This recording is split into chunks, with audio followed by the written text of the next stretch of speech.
So recording has begun. So welcome to our event, everybody. Throughout, I will occasionally put in some links at the end for future events and opportunities that you may want to get involved with.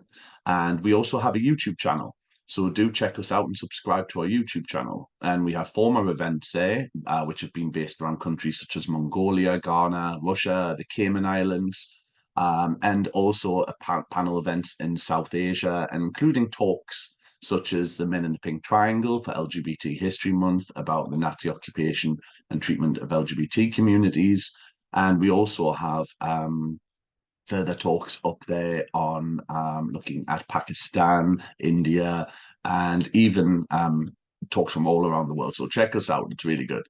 And if you want to sign up to any of our future events, then the best way to do that and to find out first before everybody else is to sign up to our newsletter. So our newsletter is one way in which we get our news out first.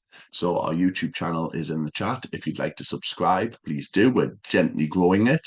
And it's really exciting to see this all take place. So, okay, I'm going to start sharing my screen and we can get going. So thank you once again for joining. It's absolutely wonderful to see you all. I'm hoping everyone can see the screen. Do give me a shout out if you can't see anything. That would be much appreciated. Just put in the chat if you can't see it. Thank you very much, Bex. That's great.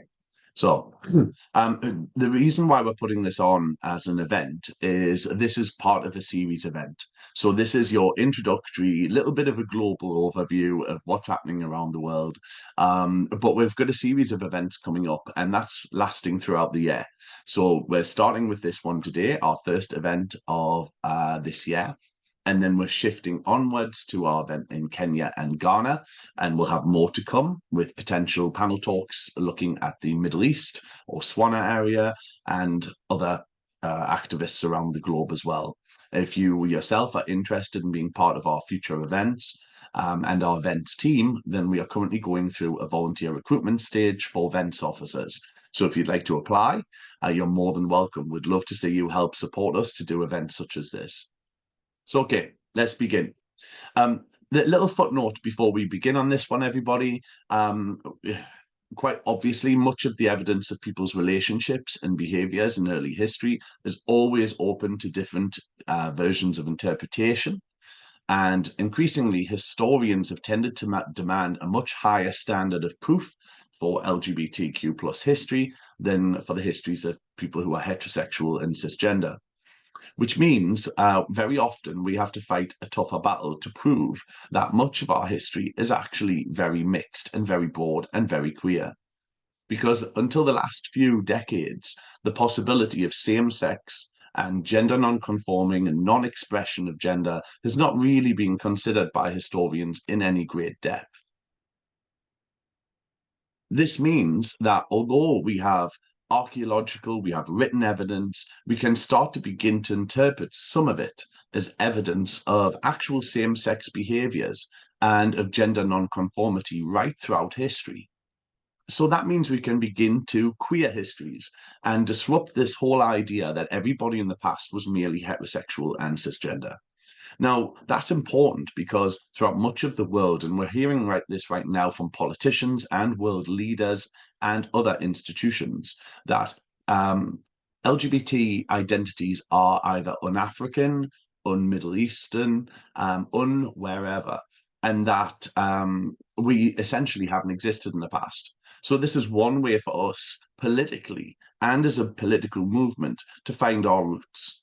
And we're starting to see this emerge right throughout the world of people using our own queer histories to fight back to some of these harmful narratives where people are claiming that we don't exist or we've never existed or we're merely an import from somewhere else. So let's take a little look at ancient Egypt and the Sumerians, where we're going to start off today. So we have Niamkhunum and Khnumhotep, who originally were buried together in the Saqqara tomb in Egypt in about 2400 BCE. And they were actually manicurists to the king at the time. What's really important, as you can see from the visual image here, is they're depicted in a very, very intimate embrace. And some historians have been split on this, either believing that they were lovers and a romantic embrace, or they were actually brothers.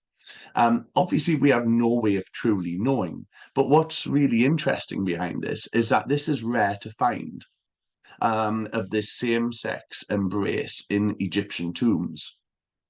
In fact, the Maxims of Fiatep was an etiquette guide which was produced at the time for Egyptian men, which actually said that it advises relationships with effeminate boys, or as the literal translation is, the woman boy. And so we're starting to see evidence already of same-sex relationships, desire, and partners. In ancient Sumeria, the Sumerian princess and the high priestess of the moon, and Iduna describes the goddess Inanna as having power to turn men into women. And Inanna's temple workers, who are known as the Gala, were actually employed as singers, and they themselves spoke a dialect which was reserved for women.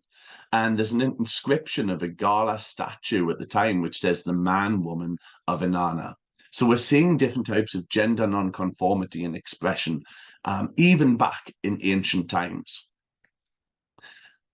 Then, if we look across to China, we see in Han China the cut sleeve notion. This dates back to the Han Dynasty of 206, and a fairly prosperous time in ancient China.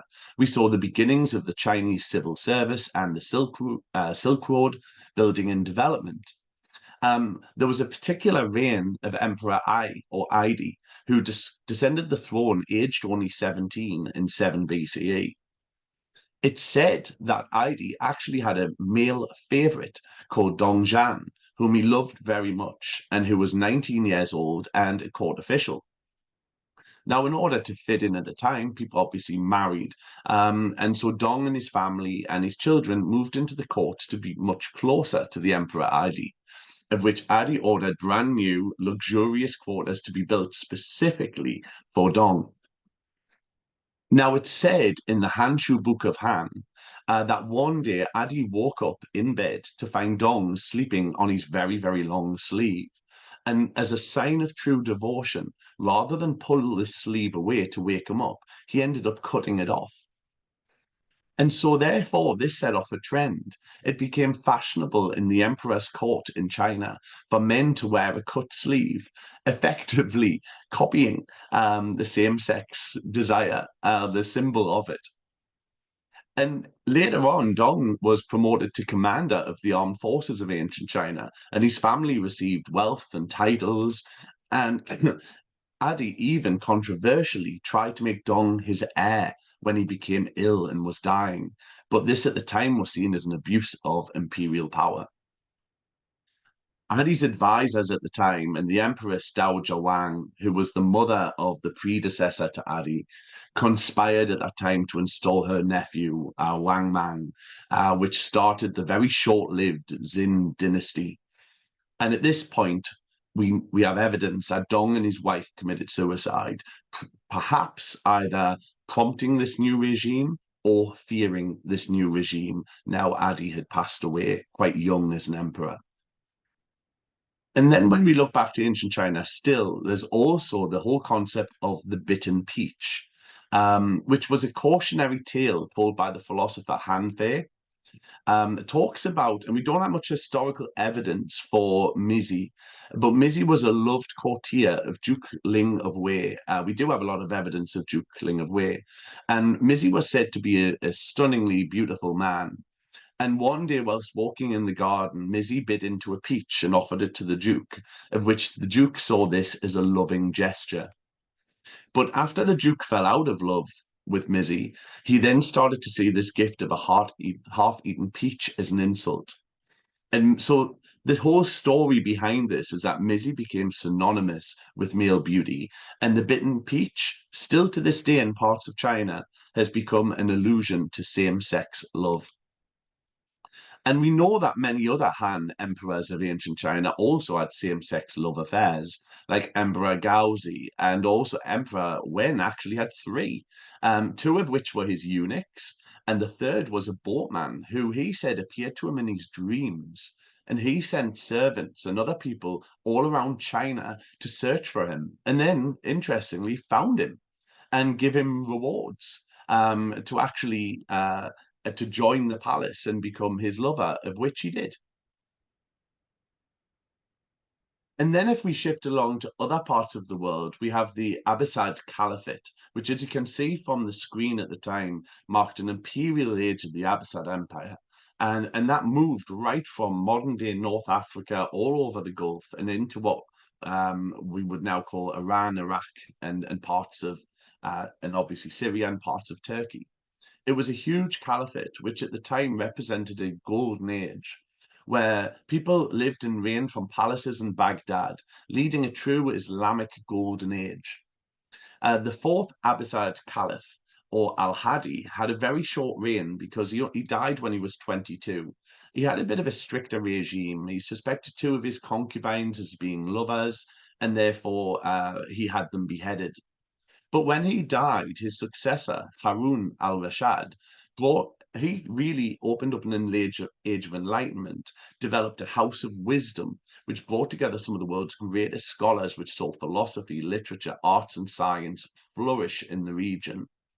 And al-Rashid was much more tolerant of same-sex acts, and his court poet, Abu Nuwas, wrote some of the finest, and you can check it out online, some of the finest homoerotic poetry in Arabic literature. And it's actually said in the book, The 1001 Nights, that al-Rashid discovered Abu actually having sex with men. And Abu at the time was drunk and greeted Al Rashad with an insolence and a little bit of cheekiness. But Al Rashad actually pardoned him and rewarded him for being so witty. So it's really interesting, kind of how we were seeing this flourishing in what we would now call the kind of Middle East Swana area of changes. And the Abbasid Caliphate also saw this increase. We began to see Al Rashad's son, Al Amin, spend time in the company of enslaved men, where he started to actually neglect his wife and his concubines. It's said that his mother, who was so worried seeing him distracted, began dressing slave girls in male clothing and cutting their hair short, which at the time worked in a way because Al-Amin was seen with these escorts, and this then triggered a fashion for women at court. It's a bit similar to the Chinese emperor in a sense, to wear their hair short and dress in male clothing.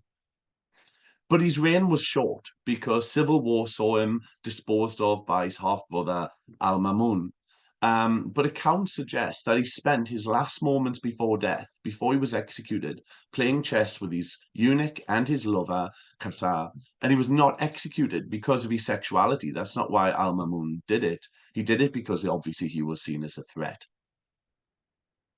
And so Al-Mamun didn't then finish that reign of flourishing and tolerance. He actually opened up further tolerance towards sexuality under his leadership. And in the centuries which followed, the Abbasid Caliphate revealed more non-moralistic approaches to gender and sexual variance.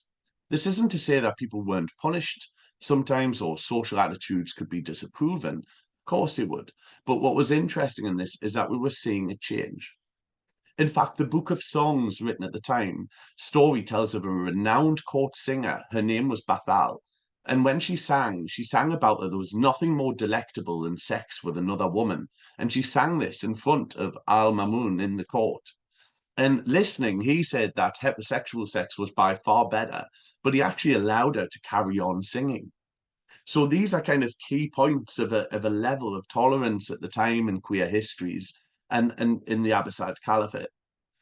And then afterwards, with the Ottoman Empire, we began to see at the peak of the empire's power, same-sex desire was often seen, not named, but part of perhaps some adult males' palettes of desires. You wouldn't have called it a fixed identity, which is why I'm not calling these people LGBTQI+, because it's a modern term and we shouldn't place modern terms on older people, but we can have an idea of people's desires and the levels of tolerance shown toward that. And a lot of literature at this time discusses older men and their love for younger men, or what were called the beloveds, alongside their desire for women.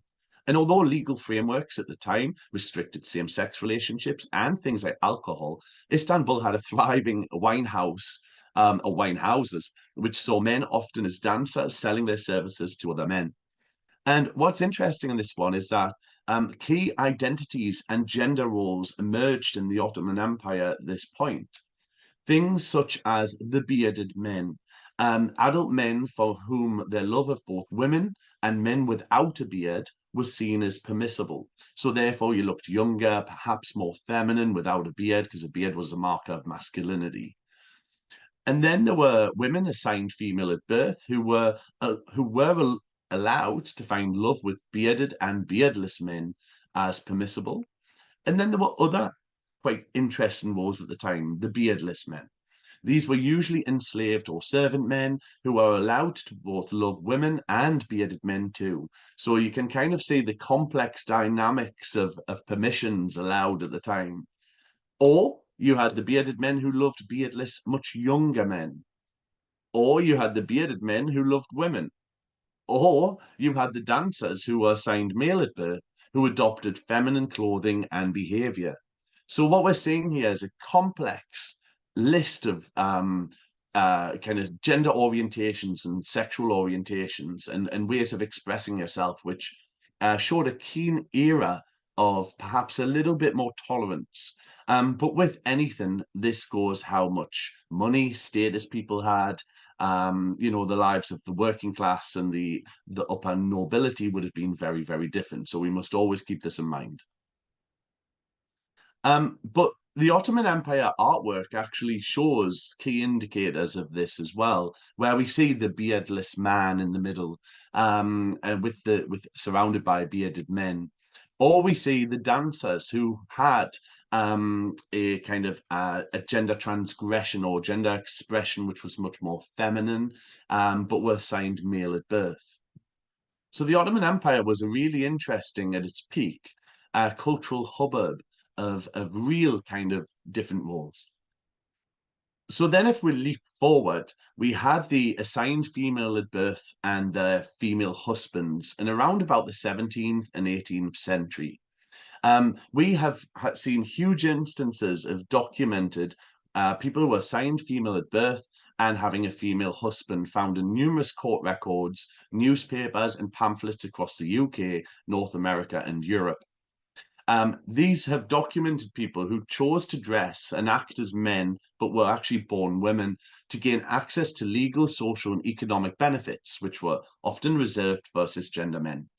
And at the same time, often they would have sexual relations with women or, in some cases, marry them.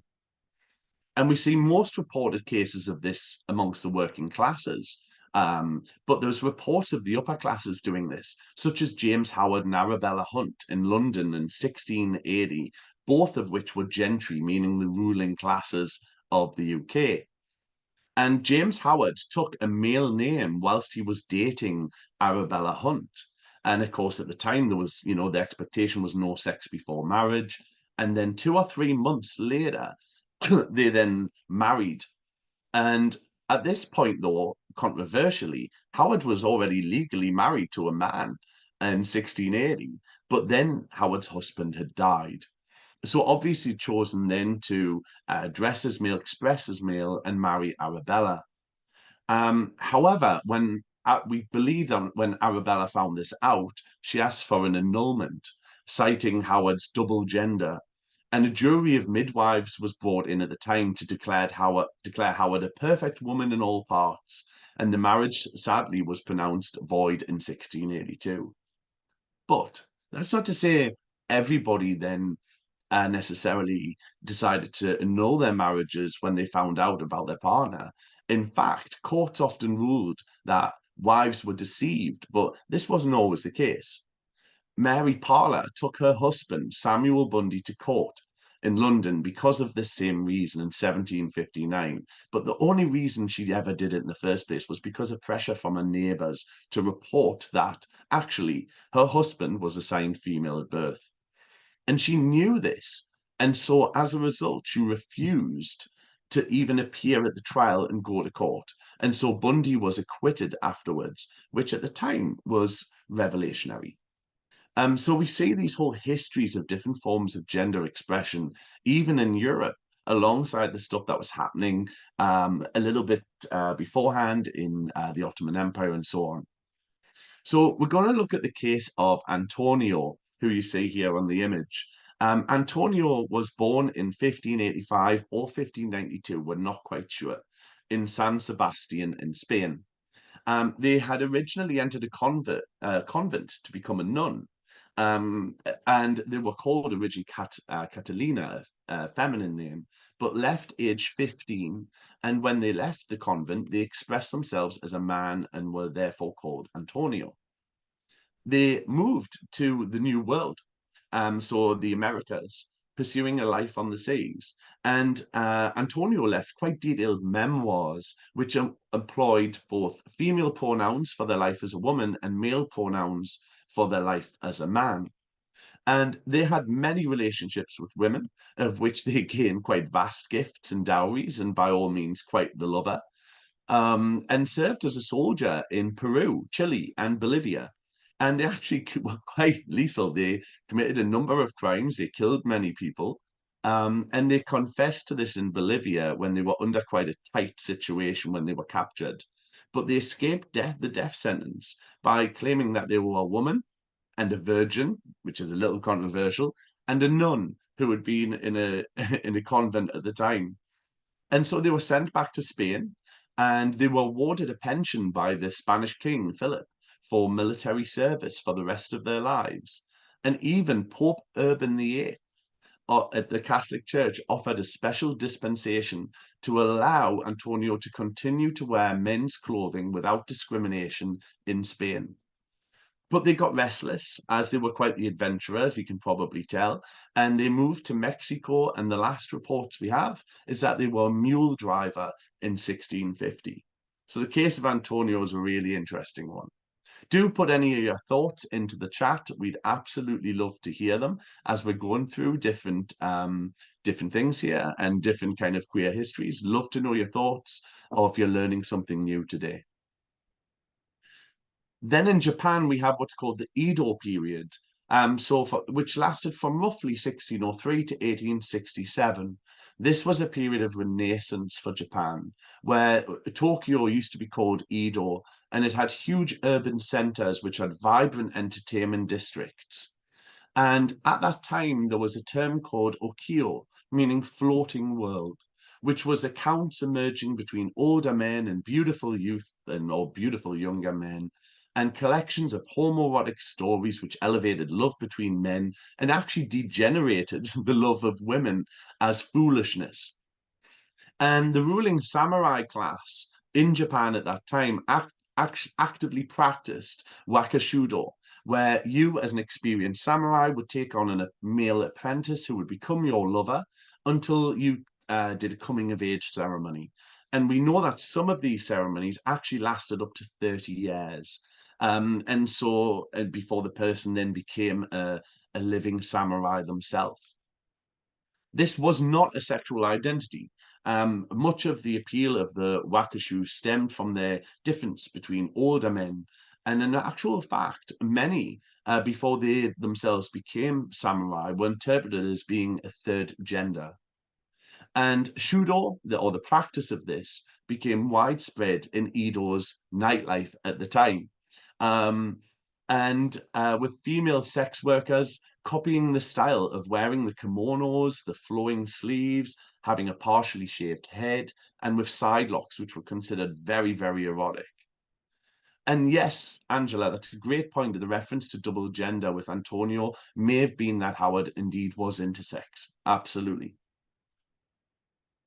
Then back to the UK, we had what's called the Molly houses. The Molly houses in the UK were growing in medieval England. In 1690, they also grew enemies. The Society for the Reformation of Manners was set up.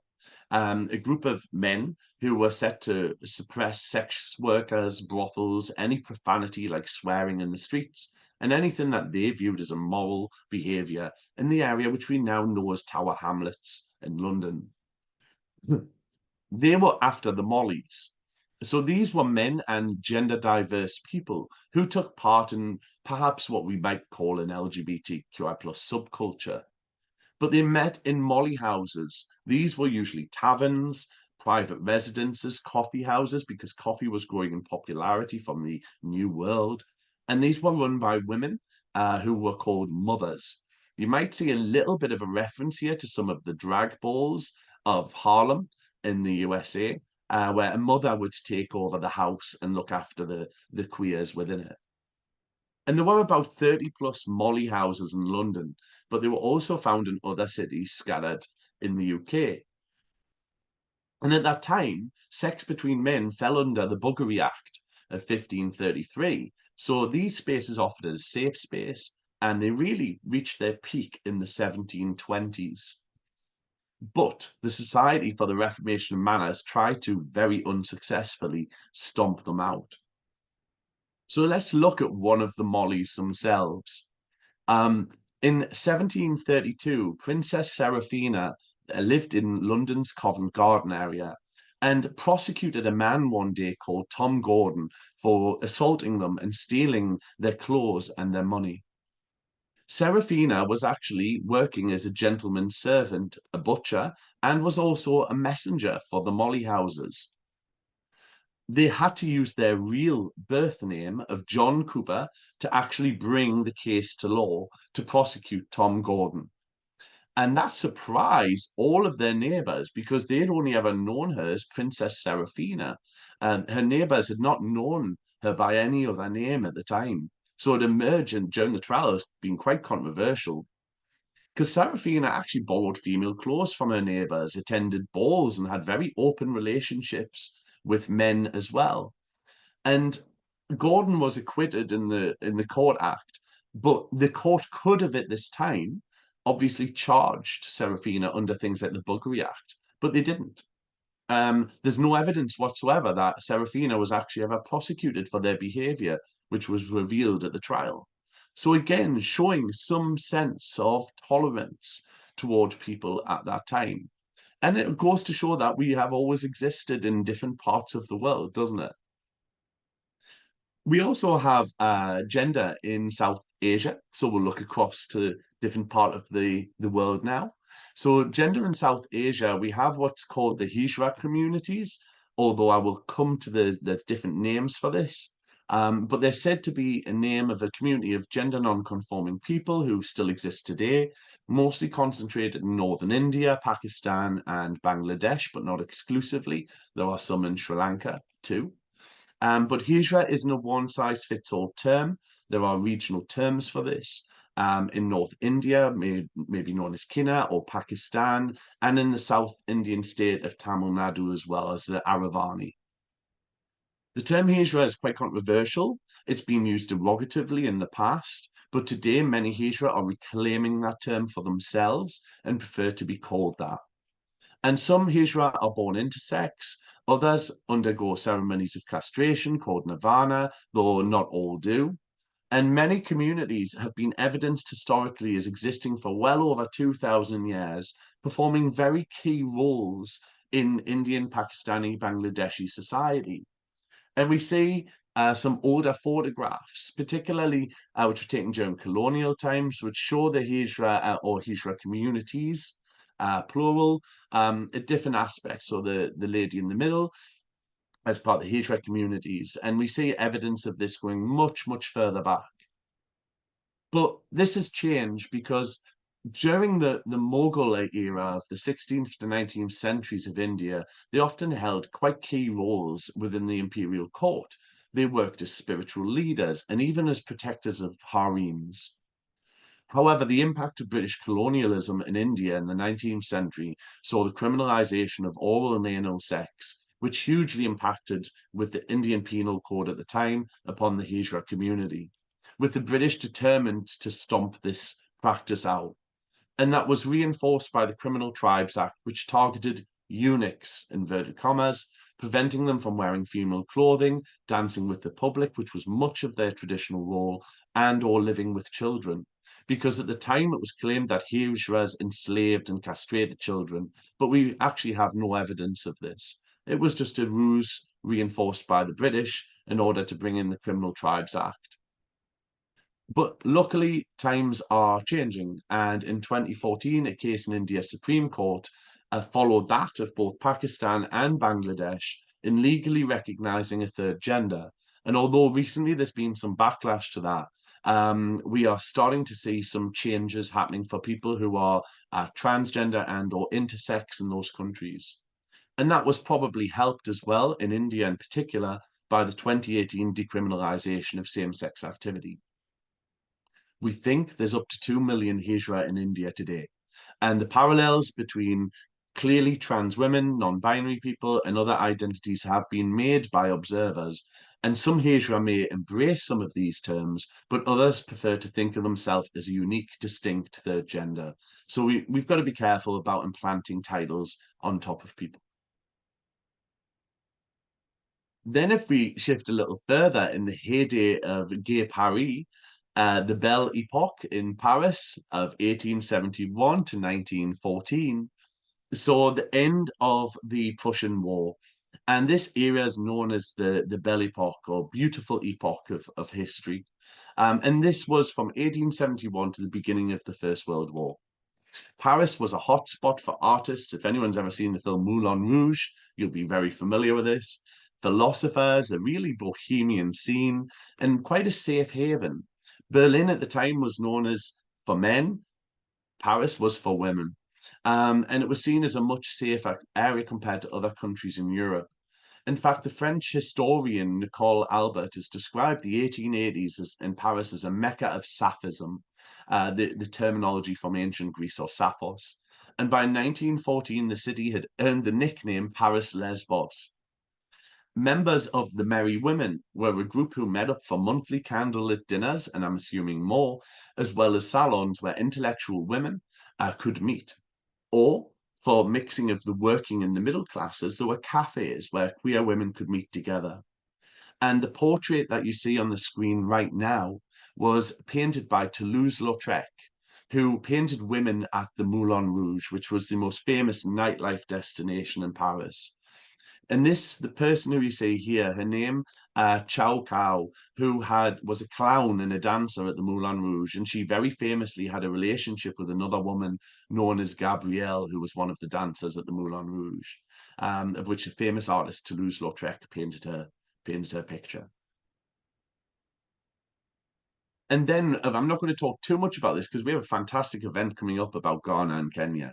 But just to briefly brushstroke, in pre-colonial Africa, shifting to a new continent now, colonial constraints reduced a great deal of the wonderful gender expression and non-conformity spread all over Africa, which had existed before. In fact, in the 1820s, Shaka, the leader of South Africa's powerful Zulu Empire, actually permitted male same-sex relationships in his army, but forbid sexual relations with women at the time. Areas of Nigeria, such as the Yoruba people, the Igbo, for example, where women frequently engaged in places like same-sex marriages that were not necessarily sexual, but played with gender expression.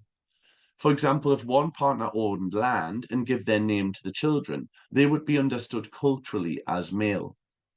In Lesotho, traditional relationships, close, sometimes sexual relationships, and long-term relationships between women were very, very common, but much rarer these days due to modern and imported homophobia because of colonialism.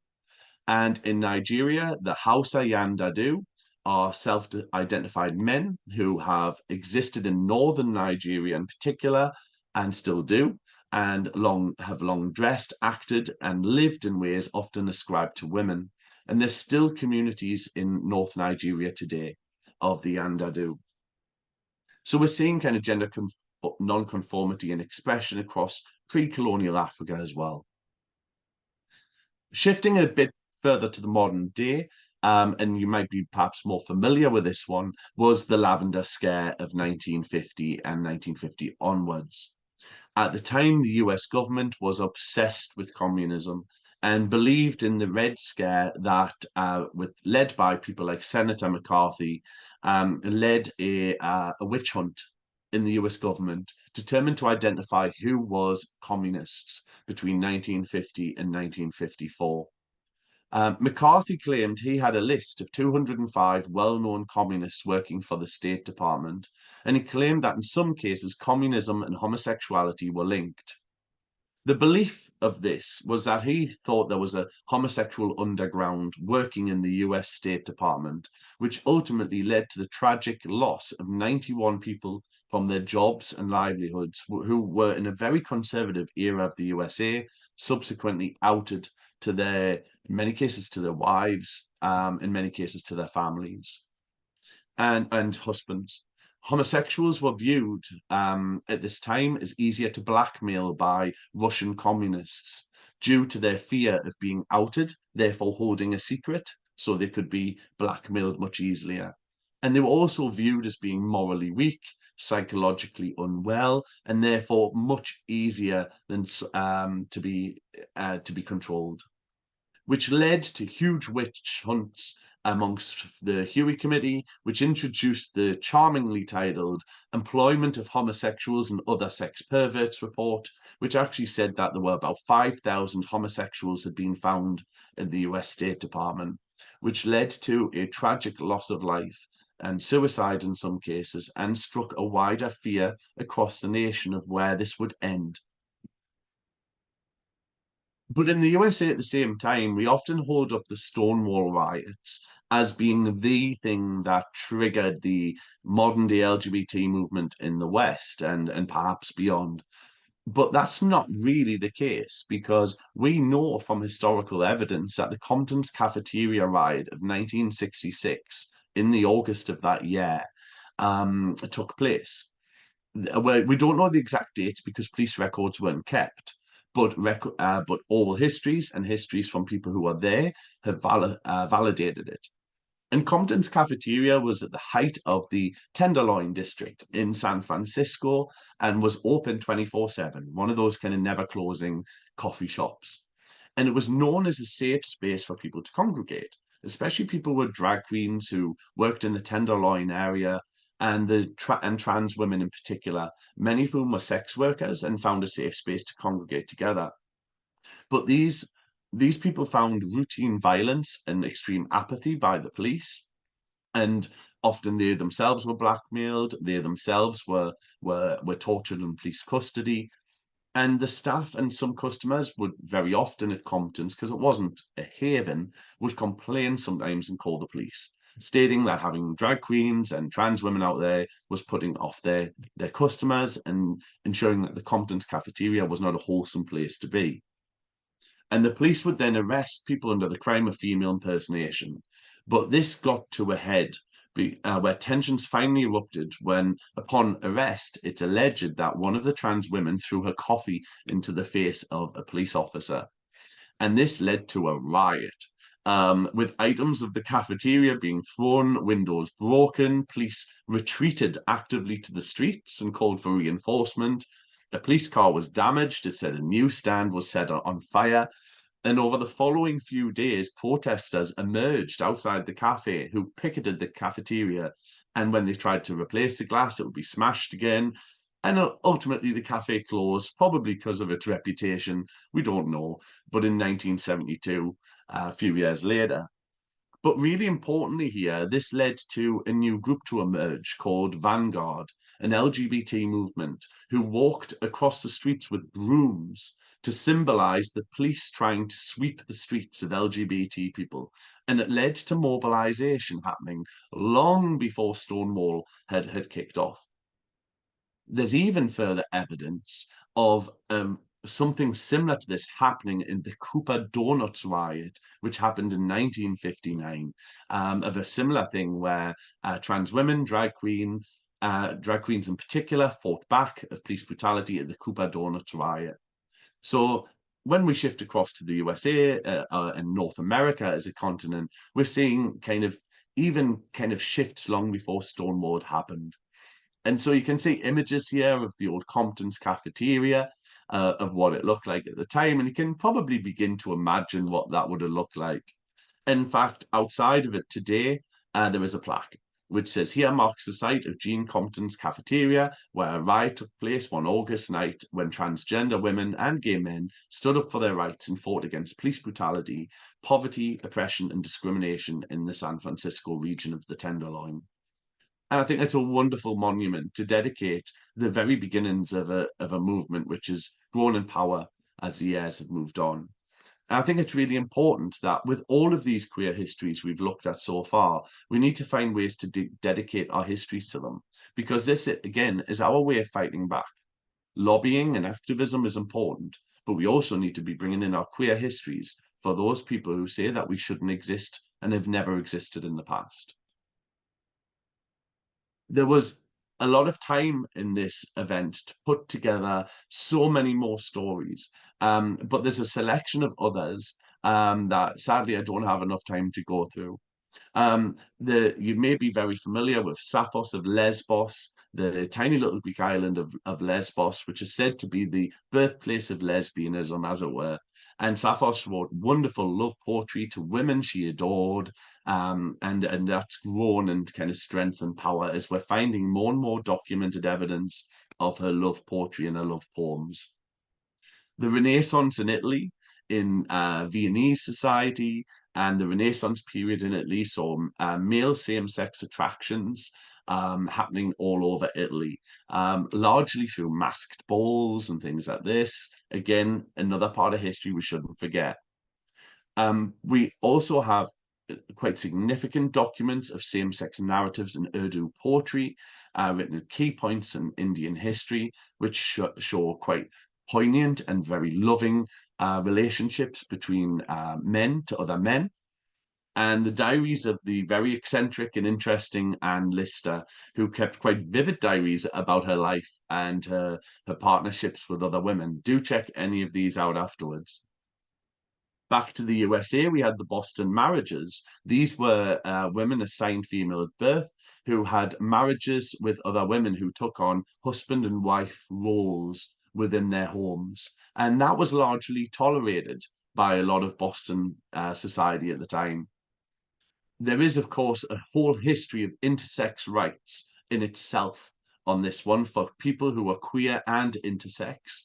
And so there's a whole history of intersex rights out there, which again we could bring into this. And many of the people we've probably talked about today, some of which would have been perhaps intersex. We will never know, but some of the behaviors and evidence perhaps proves maybe that was the case. In the Harlem Renaissance of the 1920s and the Jazz Age just before it, we saw African Americans and whole kind of backgrounds in the Jazz Age of a real tolerance of same-sex relationships and of gender expression in jazz clubs and jazz bars. And we should never, of course, forget the pink triangle, which was worn as a symbol of Nazi oppression amongst predominantly gay and bisexual men in Nazi Germany. And the splendid Alfred Kinsey, who produced one of the world's first huge sociological studies on sex and sex relationships and sex lives in the USA, which undoubtedly helped to propel the LGBT movement to take off. If we shift forward to the late 70s and 80s, we have a whole queer punk movement for those who were punk rockers. There's a great deal of kind of gender expression and gender non-conformity in same-sex relationships amongst queer punks. And the Katui in Thailand, who gender express as female and have their own language, a little bit like what emerged in the UK with Polari, the secret gay language amongst gay men, where we could talk to each other in public and other people around you didn't know what you were saying. The Katui have a similar language as well. And of the Two-Spirit, who are perhaps a third gender in parts of North America, in both Canada and modern USA. And of course, we must never forget some of the other letters in the alphabet of the spectrum. The Asexual Manifesto, which talks about asexuality and the whole history of asexuality throughout time. Don't have time to go into all of them because there's just so much to talk about. But I think what's really important in this one and important in all of this is that queer histories are a tool in which to fight back with. report out are a global human rights organization, and we literally are everywhere in terms of our volunteers and the people who feed into the work we do. And we often hear time and time again that leaders, politicians, all of those people who are invested in oppressing us and harming us and taking away our human rights say that we don't exist and that we've never existed, or that we're imported from another part of the world with an agenda behind it. And that's not the case. Just this simple scratching of history, looking at historical texts and historical lives, proves to us that we have indeed always existed. And we're all the more powerful for doing that. So, this is something I encourage you all to do. Today's just been a little bite sized snippet of what those histories are out there. And I really hope you've enjoyed learning just that little bit more about what they are. Now, I would like to point you again, for those people who don't know, we have an amazing event coming up. Check it out, and it is on our website under our event section, which will go much deeper into some of these. This is going to be held by Arnold, a advocate at the High Court of Kenya and human rights lawyer, and Papa Kojo, who's an activist and founder of Rightify Ghana. This will be looking at queer histories of Kenya and Ghana, and will be a much more in-depth discussion point about what's happening here. And Ghana and Kenya are facing a difficult time at the moment. These are some parts of the world where we're hearing that narrative that LGBT identities are un-African. So come and support them, because quite clearly they're not un-African. They've existed long before colonialism. And so these guys, some of our best volunteers, are going to come and tell you all about that. My second to final thing is please, if you can, come and volunteer with us. We are after events officers to help us make events like this come to life and come to fruition. And we would absolutely love you to join us as a volunteer. We're recruiting for 3 roles: events officers, business development officers, and human rights researchers, of which we've just extended our deadline. Please check us more. And yes, absolutely dedicate our work to finding out more research about people who are intersex. Yes, in fact, do come along to our event, because I'm sure that both Arnold and Papa Kojo will be covering that in their talks. So do come along to that. It'll be amazing to see. So if you don't want to volunteer with us, or can't come to our event, then please do also consider a donation to us. We don't have staff members. We're entirely volunteer led, and your support means the world to keep a small organization like us going with the events that we do. And it's always wonderful to have a donation. And last but not least, we'd like your feedback, please. So I'm putting a link in the chat for a feedback form for this event. Obviously, this is meant to be a quick and fun global overview of some of the things that we see going on around the world. But we've got more detailed ones to come. See our next event for details of that, and more to come as the year goes on. So we want to say thank you for your feedback. Really hope you've enjoyed the event. And thanks so much, all of you, for taking part in it. Thanks, everybody. It's been a pleasure.